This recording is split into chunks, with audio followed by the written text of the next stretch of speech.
কোথায় গিয়েছিলে বাবা? রাজুদের বাড়িতে।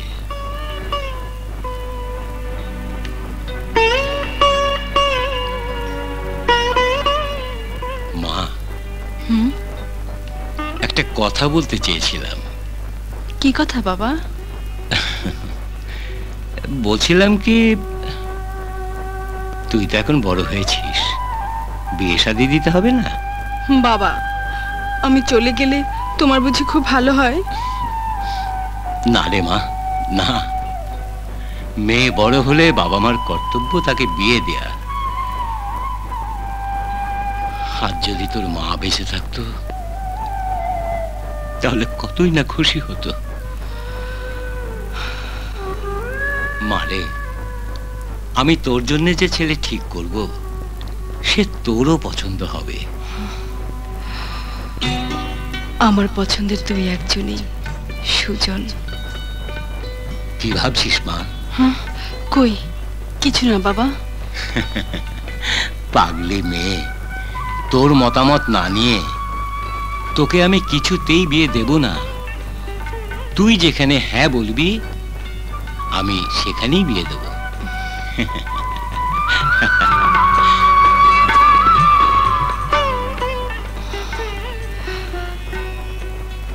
বাবা কি তাহলে ঠিকই বলল?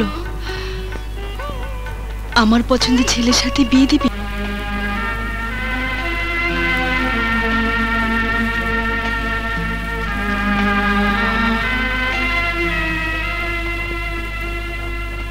কি ভাবতাছ রাইলা? না, কিছু না।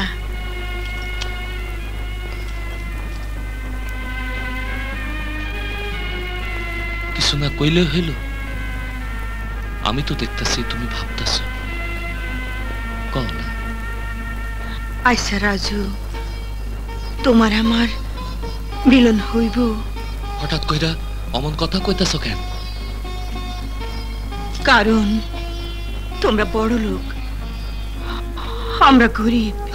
ঠিক রাহেলা, ভালোবাসার মধ্যে ধনী গরিব নাই, ভালোবাসার মধ্যে ছোট বড় নাই,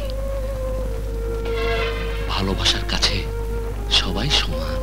তবুও ভয় হয়, ভালোবাসার চারিদিকে দেয়াল থাকে বেশি, বাধাও থাকে বেশি। কোনো বাধারেই আমি ডরাই না।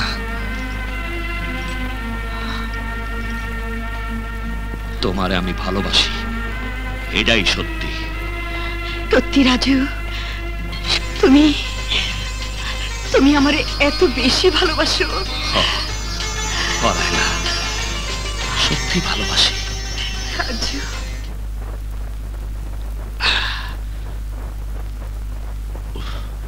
নিতে পারবো না জানি, কিন্তু ওরা যে দলিল দিয়ে টাকা নিয়ে গেল, সেই টাকা লাভ দিব কবে?